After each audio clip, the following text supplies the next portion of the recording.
Already time now for game number 2 of our opening series for the European qualifiers of the Dota 2 Asia Championship just an hour ago, reaching over $1.5 million. I'm Godstring, this Cuddle Guy. What would you do with $1.5 million, Cuddle Guy? Oh, what would I do? I don't know, man. Maybe I'd buy take care of my family. You know? Cuddle Guy, you with me? I had such a good opening, and I get left out to dry. I forgot to. That's my fault. I forgot to unmute my mic. I laid back. I'm like, oh, $1.5 million. What would I do? Well, I'd buy some common sense to unmute my mic first. Second, probably take care of my family and live off. Get 7 monitors. Have the most ultra dose setup ever. I can get on board with that. For sure. No, I don't know. That would be amazing. But yeah, 1.5 million. We did it. And that is going to continue to climb for who knows how long. This tournament, what do you think? How high do you think this will go? I think definitely should reach 2 million. I don't think it'll go too much beyond that. I think like 2.5 is probably kind of close to tops. Really? Still got lots of time ahead of us. Plus the whole land and everything? Well, it's actually, I mean, we've only got a month, 1 month essentially. So, yeah. I'm going to say 4 million.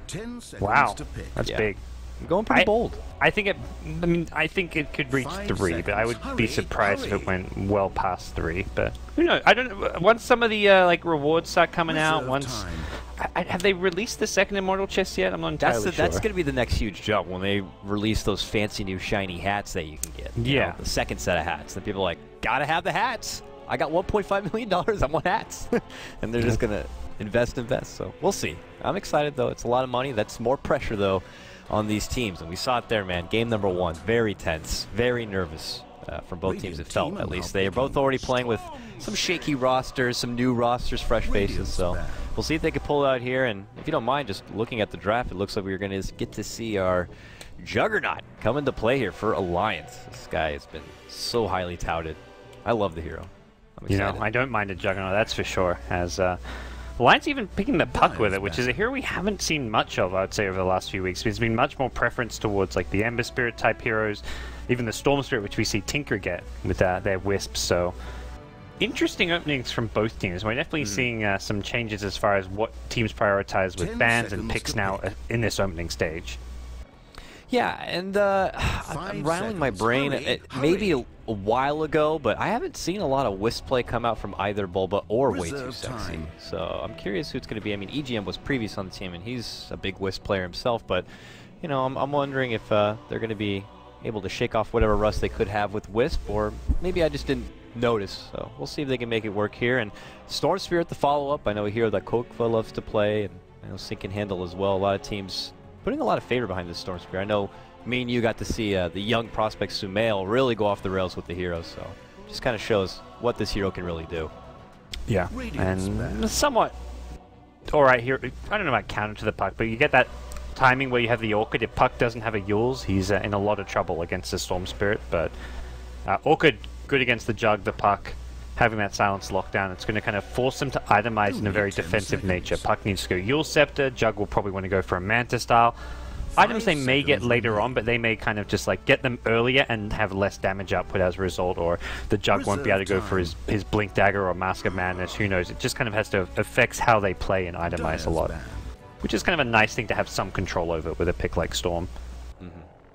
Moving into the second wave of bans, they're going to get rid of the Tide and Skywrath. On the side of Tinker, they don't want to deal with an AA. The Lion again, of course, Faceless Void. He's got to go. 10 seconds so moving forward here, I'd imagine Alliance maybe building up even more mobility for themselves to prevent, even if a relocates to come their way, they can disperse and kind of re-coordinate themselves into some sort of counter attempt. So we'll see what the options are going to be there. Witch Doctor used to be a popular pickup to go against someone like Wisp, just because the cast being able to work out so well. Maybe even a Lich. Disruptor is a hero that received a lot of recent buffs I'm a big fan of, and of course with Glimpse that would certainly help. So we'll see what they want to do here. Akke plays a bit of Disruptor, so I could see them definitely taking an approach like that. They're definitely thinking this is maybe like a Storm Wisp kind of duo to some extent. I mean, obviously less so for the relocates, more for the lane stage, because they're not banning out any of the Tinies, the PAs, these kind of the obvious Wisp partners right now. Yeah, there's a lot of pool left for what potentially they can put this Wisp together with. Vengeful Spirit going to be grabbed third. I mean, really, I mean, what can you say about the hero? Many consider him one of the best, if not the best support in the game right now. You get a little bit of everything here. The minus armor synergy brings, put a medallion on her, and you got easy Roche, and they're already on dire side, so that certainly helps. The stun, nice range stun. Her aura scales beautifully well into the late game, and of course Swap is so good, both defensive and offensively. She's got so much utility there, and well, the hero overall has a pretty high ceiling for being late game. So, what is there to say about Vengeful that she can't really bring to the table? So. Yeah, it makes me think, I mean, you could still run Jug for the physical damage here, but like you see the Venge on the dire side, you're thinking like, what do you want to take a fast Roshan with? Like get like a Terrorblade type hero, a Drow Ranger, but Jug himself has decent physical damage, and especially if you go a Lifesteal type build, you can take a pretty fast Roshan using the Wave of Terror, the Vengeance Aura and all that, so. Good against I mean, the Storm can always zip after the swap, but that's at that point like you kind of calculate your mana cost for the initial engagement on whichever core hero you go, and if you swap that hero out, Storm doesn't want to then use another big chunk of mana to follow them as well. So I like having the defensive capabilities against the Storm Spirit.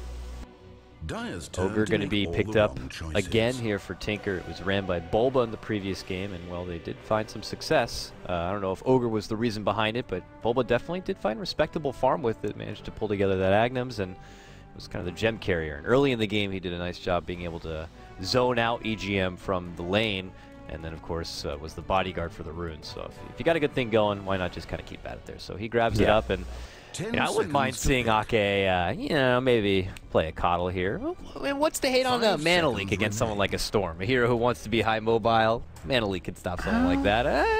I know they don't play the hero anymore, but he's like, him and Puppy are like my last hope for potentially playing the hero. But you need to put your faith in Ice Frog. Before TI5, Coddle I think will receive another buff, and he'll get that Jug factor where he'll just keep getting buffs, and they're finally like, wait, this hero is ridiculously good. Because he's been I don't think the recent buffs made him all that more viable. I think they were kind of meh. The most recent ones, and I should know it, of course. It's the Chakra mana. You can use Chakra a bit easier. The Chakra magic, and the mana leak and then is just as good at level 1 as it was at level 4. So. The blinding light, I think the way it like the duration or something got changed one more second. Well. I think it's up to 6 that seconds is like, now. That's to me is like a non-factor almost. Like that's. I mean, there's situations where it will come into play, but that's not. That to me is like one of those like, I don't know.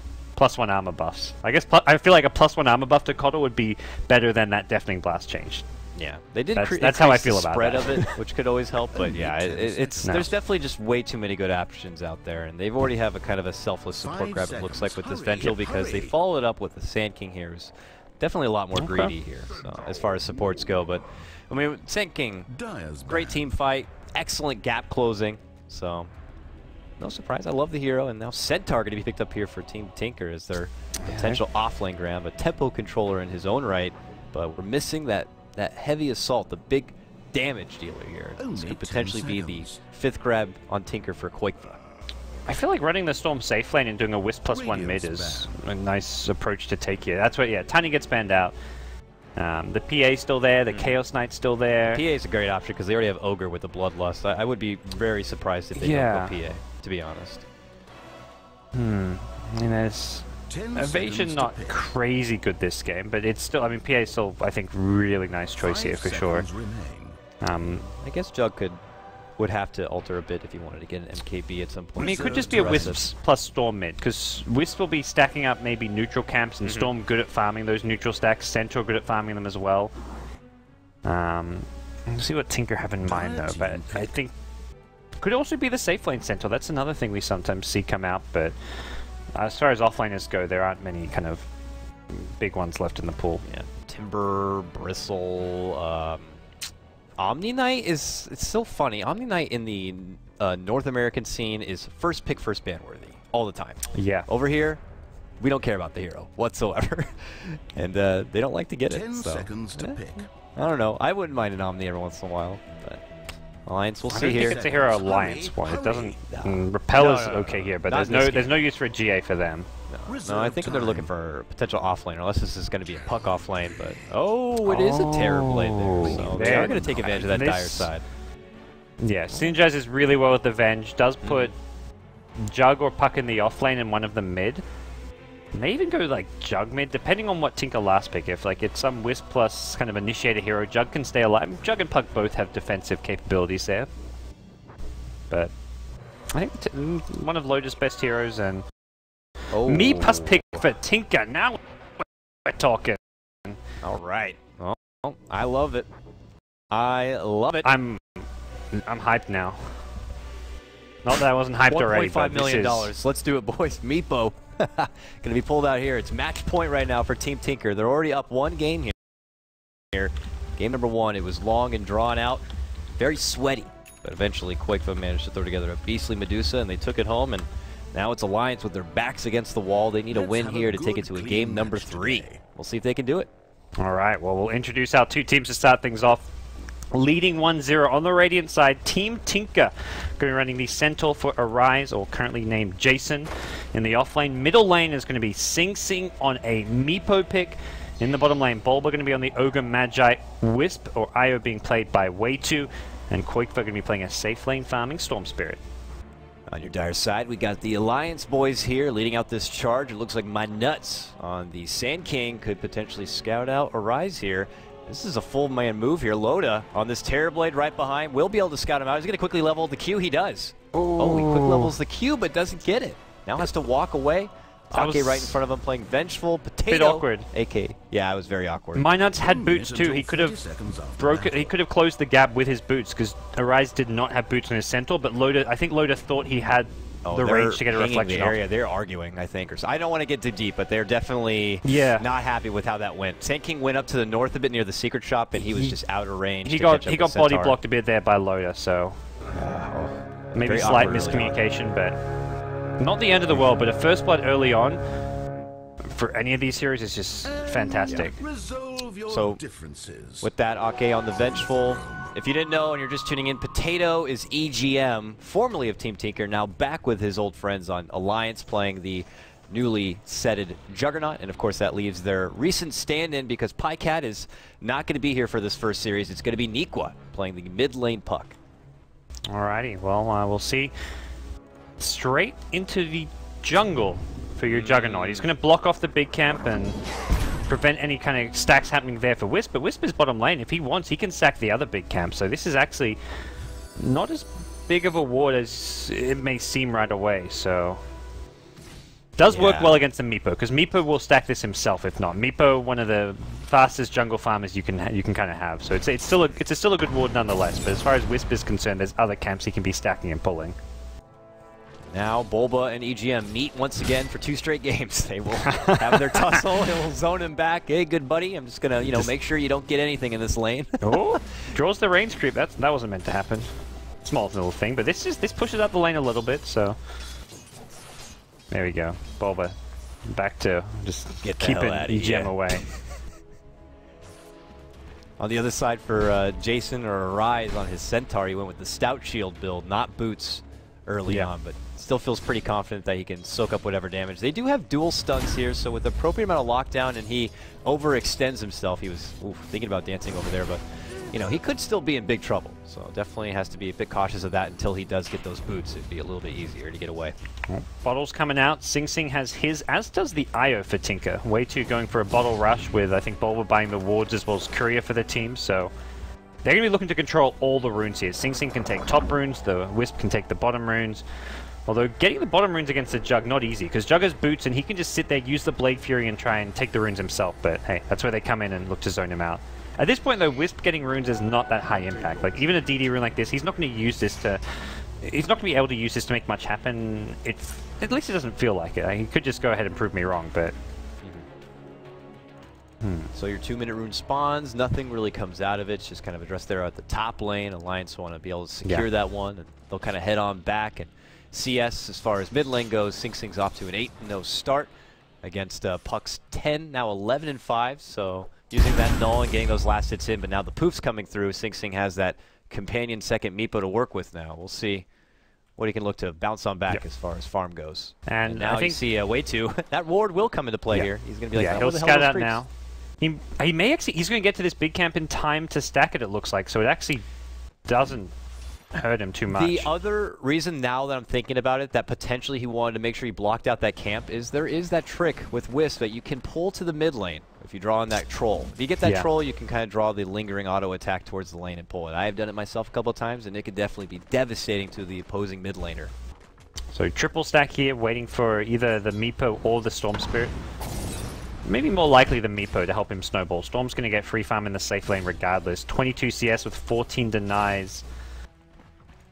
This EGM again getting the denied treatment. Last game it was Sing Sing on the Ember Spirit. This time around it's the Storm Spirit of qojqva just piling in denies. Well, EGM's familiar with this last game on his Void. He had a rough start, and eventually he just kind of was persistent, waited it about, and Alliance got a lot done elsewhere. Top lane, they are getting more done. They're making it go in a rise. 1 stun, 2 stun. Do they have the burst? Not yet. They're trying to avoid out the stomp. They fake once, they fake twice. 3 times it does catch, but by then, he's eating so much damn damage. Loda wants it. Oh, was he prepping the attack there and canceled it? It looked like it. I think it partially cancelled, but maybe partially got fogged there, but 7 HP. So close. Ooh, that, I'm sure there was some Stout Shield procs in there helping keep him alive. And so we will see the 4 mate runes come out.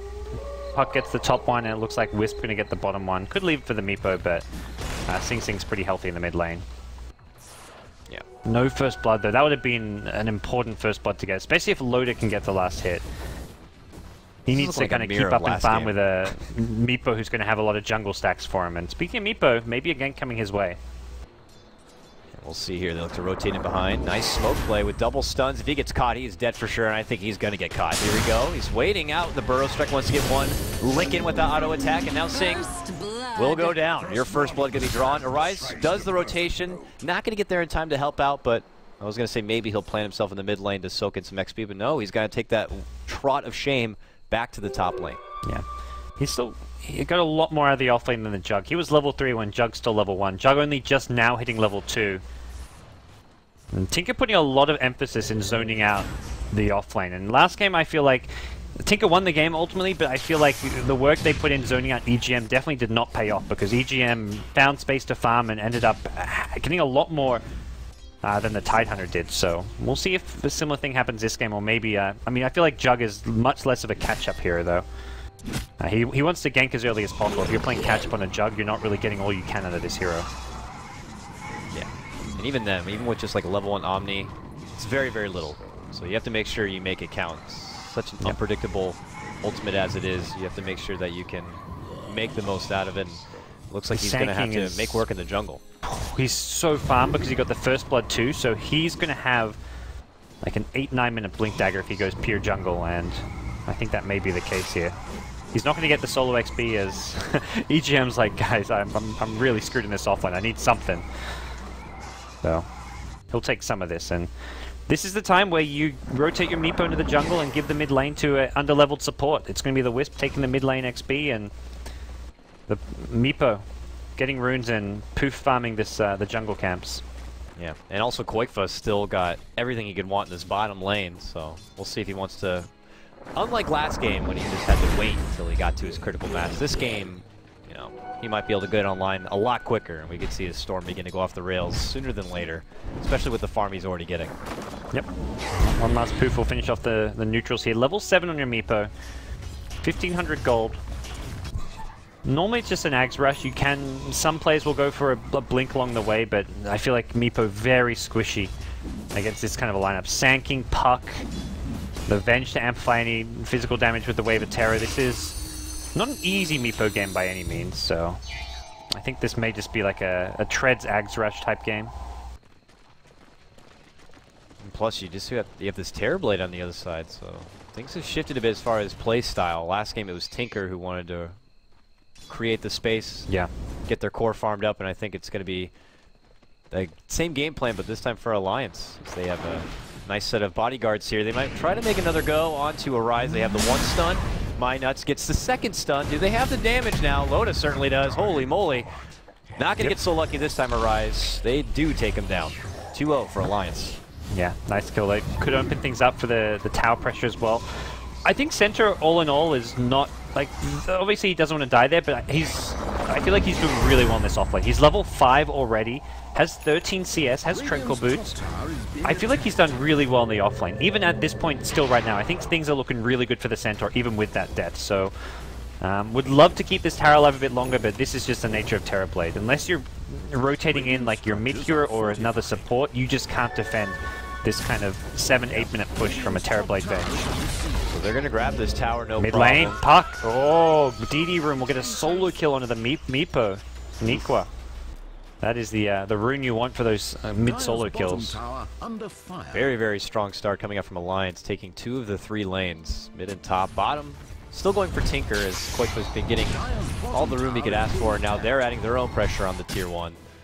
Bulba had been committed to planting himself in this lane and continually zoning out EGM. They didn't want to rotate anyone towards that top and help out the Arise Centaur. So now they'll just try to make a trade happen. It looks like they will be able to get it. No real contention. They'll walk away with it. But Alliance still up and ahead here with those 3 kills now, and I don't think they're going to stop. They already have Akke here scouting out the mid lane. He could make another The worry go. mostly is the Meepo dying. I mean, he's still farming really well. He's not being shut down completely.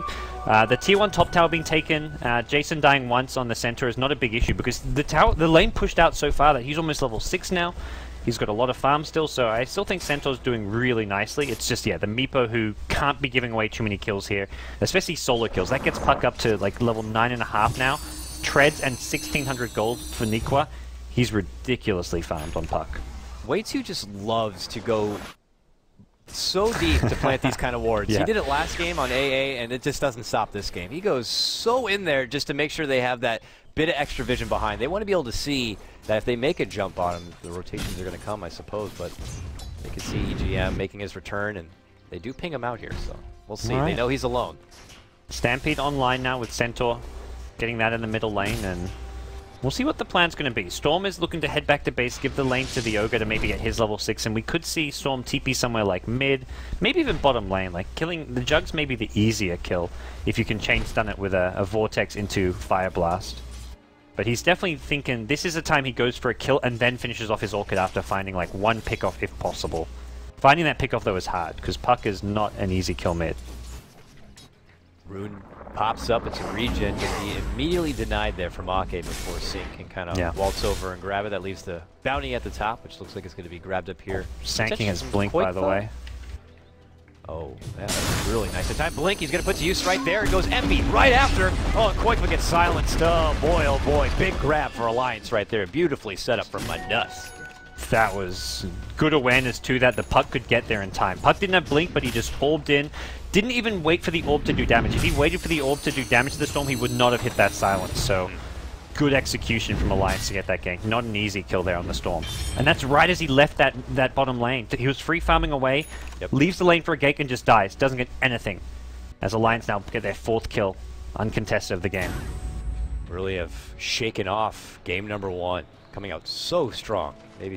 Maybe adapting to a play style they're more comfortable with or something. They've definitely found their groove for now. And look at this, even Akke scouting out Sing right here. They could make another big jump in. The first stun going to connect. Sing in trouble here. Orb connects, and that's all she wrote. Sing goes down, and Alliance continue their tear here. 5-0. And Loda also continues to farm it on up. 83 and 29 CS for him. He's a top net worth and already pressuring the tier 2 tower. This game might not go nearly as long at the pace it's going at right now. And Tinker were just going for a kill bottom lane, and it's just a Blade Fury TP out. Easy escape for EGM's Juggernaut. And Terrorblade farming fantastically well. Has Treads Yasha. Whenever they want to, I feel like they can just take Roshan. Especially if they get something like... If they spot a DD rune and can keep it for Loda, that's guaranteed Roshan in no time at all. I guess he has to have the Metamorph up, which is going to be on cooldown a bit longer. Trying to make a jump, but it was an illusion. They waste the is jump that top in lane? And the Stampede. Yeah, they make a go, but it was just a little Terrorblade illusion left in the lane. Whoops. That's worrisome. I mean, they need to be using stuff like the Stampede now.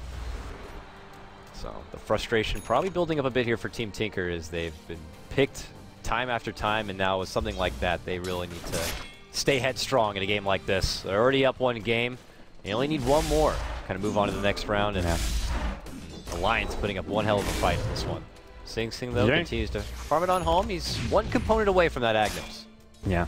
And for Meepo, playing like a more defensive farm-oriented game is fine, but you don't want to be playing a game where you're under-leveled compared to the Puck, who's a full level and a half ahead of him, as well as under-farm. Like, Meepo can play defensive jungle not really help out the team kind of Dota, but only if you're top farming and kind of top level in the game, or at least on par with the opposing team's main core hero. But that's just not the case right now with Sing Sing.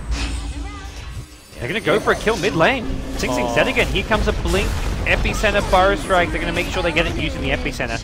I think the Burrow Strike alone would have been enough, but hey, why not? A kill onto Sing Sing right now is a huge kill to be getting. Yep, and that's going to prolong his Agnims even further. 0-4 right now for Sing Sing. It has been a struggling game for him. He continues to get caught out and picked apart here in this mid lane. Alliance have great ward coverage in the area, and while they do have this one Radiant ward here to scout out, it's just not enough with Sand King hiding behind and Puck able to just kind of close the distance and initiate so well. Just works out so nicely at this point for Alliance that they don't even need to have Loda involved. The four others, and maybe not even EGM. This has been pretty much the Akke, Sand King Puck show. Yeah, absolutely. I mean, Loda will get involved when their kills are happening at his lane, but otherwise he's not leaving the jungle / top lane. Jug we haven't really seen leave the bottom lane too much. He does now find himself in the mid lane, but this is just like a lane to farm for him more than anything. So, Dagon Rush possibly coming from Puck. Maybe just a Yules. I feel like, okay, he's got the Null, the Staff of Wizardry, but he's going to have a Yules before the Orchid is maybe even up. He's going to instantly have at least a counter for the Storm Orchid initiation, if that's going to be the build. Yeah. I see also, reason for a Dagon. I mean, at this early, if you get it that early, someone like a Wisp is not going to be able to survive. And Wisp needs to be in the fight. It's great against Meepo too, because you've just got to burst down the one Meepo. So exactly. I think Dagon on Puck is actually a really nice item against Meepo. Mynuts. They don't see Mynuts. He's scouting out Sing Sing right here. Oh man, and Puck is back in the mid lane. He's going to blink across. They're going for this kill. They have Coil too. He just comes out. Hey, how's it going? A couple auto attacks for you. 355, and he's down again. Oh my god. Rough game. qojqva comes through, but he can't seem to get a hold of him. Finally gets a hold of Niqua here with the Vortex. Can he make it out in time? And he cannot. Bulba rotates in and gets the extra bit of lockdown there with the Fire Blast, and they take her down. They finally get themselves on the board. And that ends up being well worth it for Tinker, though, just because of the lead that they have. Getting a high-value kill on the Puck there gets qojqva his Orchid, as well as a lot of XP. He's level 11 now, so Meepo in some ways the hero who needs the farm more, but when you're behind, the 1-for-1 trades actually get you more gold, more XP. Loda has a Manta style on his Terrorblade. It looks like this is the Roche. They've got smoke. Yeah. They've got the Metamorph. I think they're smoking to Roshan with this, and the Healing Ward as well makes this very easy. Blaze it up, boys. Oh, there they go. It got spotted. The smoke got... EGM wasn't on the high ground. The other two heroes were on the high ground, but... Those way two wards, man. The thing is, you see that smoke, half the time you're thinking they may be coming to gank us. Half the time you think, okay, it's Roche. Well, even if you know they're roaching, look how fast this dies. They didn't even need to smoke for this.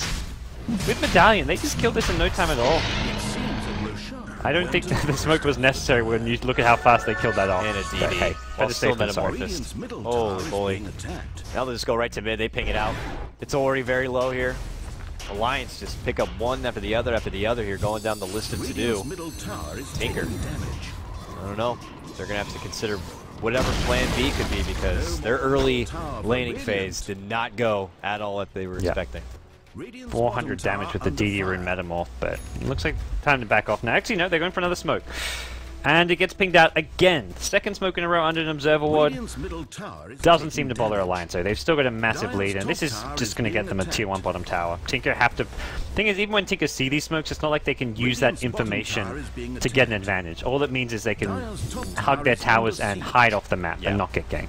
It still works out for Alliance. It's keeping them away from the farm and away from the lanes, and they're happy with that. So it looks like they'll siege out briefly here in the bottom lane, sending Mynuts towards the top to maybe could get in a good position here with the early TP. See here. It's stay time though, so he can't really get into these trees, which he'd like to be in above the tower. That's the ideal position, but he may just go for a Blink Stun. With this TP from Puck, this looks like a dead Meepo counter gank coming in. Blink Sentinel Stun catches 2 and a relocate. They're going to bring in qojqva. The turnaround is real. Mynuts, Sing, and Sandstorm. Nothing to cancel this, but some poop damage will get a second kill for Tinker. Great bait at the top lane. They saw it coming, and we're ready with the relocate, and more importantly, the Centaur Blink. Well, on the way back, they do manage to take down that Wisp on his return, but yeah, great bait, beautiful positioning and setup. They waited patiently for that. They saw it. That jump in stomp, relocate was just the rain on the parade there for Alliance. And Tinker throw together a nice couple of kills for themselves, but still, the cores on Alliance continue to farm it on up, and Tinker managed to throw together another Tier 1 tower for themselves. Yep. Well, small things here, and Meepo, one of those heroes, is he just suddenly will catch up in no time at all. Like, with the Accept, he can farm so much of the jungle at once, and creeps in, once Akke jumps in, Orchid's gonna be there, but so's Potato. Still with Omni Slash, it's only level 1, but yeah, Akke gets caught out there from Arise. Now it's gonna be the spin out here. They're going for this. And the jump comes shortly thereafter. I don't think you're getting away, EGM, and he will get bursted out. qojqva grabs another kill. Meanwhile, up and above, they're making it go on Bulba here. Mynuts leads up with the Burrow Strike. Here comes the Orb. It's a little too far, but they do catch the coil onto him. They're committing for the big boy. Can they bring him down? They certainly can. It's going to be Sand King who does grab that kill with the Sandstorm. But here comes qojqva from afar and can't get a hold of Puck before he blinks away. Or can he? Jumps again. Will not he's got the regen. Like, this is not cost-effective mana usage, but with a regen room, why the hell not? Yeah. It looked like he was doing crazy things, but not the case. Loda has that first ultimate orb, so looks like he's going right for the Scotty. This is fantastic timing of farm for Terrorblade. Tower is being attacked. Well, Sing Sing now boots of travel. He's just looking to play for the late game, have that mobility around the map. It's probably much less so for the ganking, but more the mobility where you can kind of farm pretty aggressive on the other side of the map. All your Meepos get that boots of travel effect, and well, we'll see what Tinker can do with this. They've got a lot of global presence between relocate, boots of travel, and the Storm Spirit Ball Lightning. They don't know which one though. Oh, they see the one running back, figuring it might be him here. qojqva's still toying with the idea, but if he goes now, it might be got an Aegis. Too late. It's like you commit everything and you get an Aegis at most, and then there's like a counter initiation from a Sand King Puck. So I don't see any way they try and go and load it unless there's every other hero showing on the map and they know 100% he's alone. Then you try and take out the Aegis. Oh, the other Tinker boys are bottom lane. They jump in. They can't catch Puck with the stun instead. It's going to be them bursting down Sing Sing. Beautifully done. qojqva though comes in with the reload. The Puck drops and my game freezes. Briefly. Well, lag spike, but no, qojqva gets a double in the end. Yeah, I mean, qojqva continuing to get lots out of these fights. He's just reached this timing where this Orchid and having the Wisp to kind of sustain his mana. He's always finding these kind of high impact runes as well. Alliance are struggling to do with the Storm Spirit. They haven't got, I mean, they've got the Blink, Puck, Silence, and the Burrow Strike. I mean, normally that would kind of be enough, but it just doesn't feel like it so much this game. Tier 2 mid tower, is it going to get denied? They want to kill off the illusions, and they do. This will secure the deny, so my game is good play from Tinker to get that deny. Getting a bit of slideshow Dota here. Hopefully this fixes itself. Okay, all right, we're back underway. But yeah, Tier 2 will drop here. While it looks like Tinker finding their groove back into this mid game here, finding the kills going from what was a 7-0 lead for Alliance. Now they're back up 7-10. They're still finding a lot of objective takedowns here. It's a Terrorblade after all, and he has tremendous farm. Still just very, very scary. I feel like Meepo's just too far behind. Like, he can farm all he wants. Centaur? Oh, wow, it got very low there. I was like, is there a gank missing now? But, like, Meepo can farm and do catch up all he wants, but late game, there's Burrow Strike for an AoE stun. You've got the AoE silence of the Puck, and just Terrorblade, all his illusions, he can just burst down one Meepo so fast with physical damage combined with the Wave of Terror. I see this being a really rough game for Meepo. I think Meepo may just be more focused on like split pushing and avoiding fights for the most part. Oh, the relocating. They want to get hold of Mynuts as he blinked out, and they do get a hold of him. Orchid is going to silence him up. Vortex pull back. He goes down, but Loda also finds a kill of his own, taking out Sing Sing. Now they go towards Akke. They got him in the crosshairs here. Stun's going to catch. Going for two, and now it's on qojqva. qojqva will get taken down. A double kill for Loda's Terrorblade. Potentially a triple here as they're going to run down the Ogre. Can they give it to Loda? Oh, they certainly can. Yummy, yummy in my tummy, he says. Triple kill for Loda's Terrorblade here. The Terror continues with that Scotty already complete. He already has 2.5k. Holy crap. Yeah, like having Scotty at the start of that fight, and we're 22 minutes in. Manta Scotty with 2.7k. Probably see Butterfly, unless if he wants to like just be more teamfight centric, and go for the BKB. But I think Butterfly, for the sheer amount of push power he's going to have for the illusions, is just going to be able to help him break the base here. But he has they're going high ground in 7 seconds. I think they want to make something of it. Yeah, they've still got ultimates. Like the epicenter especially is a pretty high impact healing ward coming up soon. So they're going. Defending is not easy. Oh my God! Watch this tower drop. No glyph even. Don't have a glyph. Just the illusions are going to be able to get the job done. I think Alliance are going to look to wrap this game up pretty dang quick if they want. Arise trying to slow them down with that stun, but just look at the illusions already. One Rax drops, and then they pull back with that. Very happy. Yeah, Meepo's doing the only thing he can do, which is farm the enemy jungle, push out the top lane, but your base is slowly being put away. They get the range tracks. Getting the melee's a lot harder, but it's looking like it's still possible with this Metamorph up. Terrorblade may be waiting a bit for the Manta cooldown, so he has that way of getting out of the Storm Orchid. That's kind of the one scare for him, and it looks like Alliance are actually going to play things safe, back off. I mean, at this stage, 23 minutes in, you've got a range tracks, you have a Terrorblade with 4k gold. You're in no rush to end things. Dire's middle tower is being attacked. Looks like they step back. I'm not sure exactly what the Roche timer is. It looks like my game glitched. I don't have a timer anymore, but you'll have to wait a bit. It hasn't shown yet. It's just about to show, so we'll see the little pop up in a second. I won't be able to see it at all, sadly. Oh, jump in mid lane. qojqva trying to get a hold of Niqua here. Can he get it? Jumps back. Orchid there. Swap out from Akke just to give him that little bit extra breathing the room. Sunder just saved him. And the Sunder. What a player, Loda. All right, there we go. 143 to a Roshan, so kind of a mid-range Roshan respawn. That was a nice Thunder from Loda. I'm 90% sure Niqua was dead there. He did go for the Dagon. He's going for the Yules next, and considering how fantastic he started off, it seemed Dagon was going to be really good, but he has been kind of dealt with a bit by the Storm since going for this, and I feel like they had so much damage and such a good lead. Going for a defensive item would have been okay, but yeah, it's still, like, this Meepo just stands no chance against the burst damage that Alliance have right now because of the Dagon as part of that reason. Oh, long jump from qojqva going right for Mynuts. He already has the dust pop, and they take him down. Now, EGM will step back.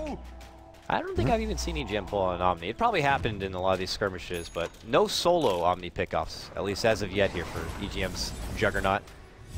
Could have been on reserve, but he's going right for the Aghnums after that Mask of Madness, valuing that Omni Slash. Considering the Alliance's position, it's been a very quiet Juggernaut game, but he's been creating, like, he just distracted the supports. Again, like, they put a lot of emphasis on zoning out the offlane, and basically both supports being committed to that in the early game. I guess Wisp was doing some stacking, and I don't know what, I mean, I think it's the right move and all that, but it's still like we're in a position where this Jug is still managed to catch up on farm despite being zoned out early on. Leveled up and above all of the ones who wanted to zone him back, and here comes Big Daddy Loda with a heart now. Yeah, 3k HP. God. Yeah, just make things a bit harder for Tinker to take out these illusions. They've got pretty bad illusion clear. Like, the Meepo's good with poof, but that means he has to get in there, and if he tries to poof illusions, he's just instantly dead. So there's not good illusion clear. Center has to blink in for the double edge or stun if he wants to go on. Is that a Mega Creep? Because it's dead like that. Did Roshan like swap places one of these Granite Golems or something? I don't know. I don't know. I thought they were doing the Ancients there, but I guess that was Roche. So they take it down. My timer's back, so I'm happy about that. But Alliance, man, this is their game. As they push down bottom, they want to finish what they started with that extra life. It's certainly a lot easier. Loda can just kind of waltz himself in there. Oh no, he actually didn't have the Aegis. They handed it over to Loda makes the right move, doesn't use the Metamorph for Roshan, holds onto it. Yep. So he'll have it for this high ground. Here we go. I think they're going to go not just for bottom, they're going to swing mid after this. Immediate glyph jump in from Arise, does catch the stun. Loda is going to be forced to pull out a Sunder here, but he's getting locked down. And Bruce, big jump in, Epi, Burrow, and there we go. Alliance clean house, 2 immediate buybacks from Team Tinker, but the racks are already gone. What a jump in coming out from the Sand King. My nuts. Yeah. It was a cool idea from Tinker. The plan was, let's kill Loda because he didn't take the Aegis, and they were going to do so by silencing Akke. They silenced Akke, didn't even attack Akke, because the swap was the one thing that would have saved Loda there. So it was a nice little attempt on Loda's life, but just too tanky with the Skadi had to Tarrasque. Now on mid lane, the rack's about to drop another Burrow, and Tinker have had enough. They throw in the towel, and We're going to a game number 3, guys. Alliance make quick work of Tinker in game number 2. Yep. We'll The Meepo pick just not really working out. At the end of the day, the kills on the center early on, like center did well in the top lane, but the supports managed to just swing mid, pretty straightforward, just smoke gank, flank the Meepo, kill him, and there was no protection for the Meepo. They didn't have a support who could really sit behind him like an Earthshaker or any kind of high DPS hero that could go for counter kills, so it was just really easy for Alliance to just win that mid lane. Yep, and it looks good. Once again, they withstand the early onslaught. They go off, and Loda, man, his Terrorblade, obviously MVP for this one. He's got 842 GPM for that, and makes easy work of the Tinker base. Game number 3, gonna be coming up momentarily. I'm excited, man. This is just our first series of 2, or actually, but 4 all day. Yeah, we got 4 all day. We'll be covering these first 2 BO3s and then handing over the reins to LD and I think Zairi today. So stick around, guys. Plenty of European action here today on the Beyond the Summit stream for the Dota 2 Asia Championship. We've got Game 3 coming up, and stick around.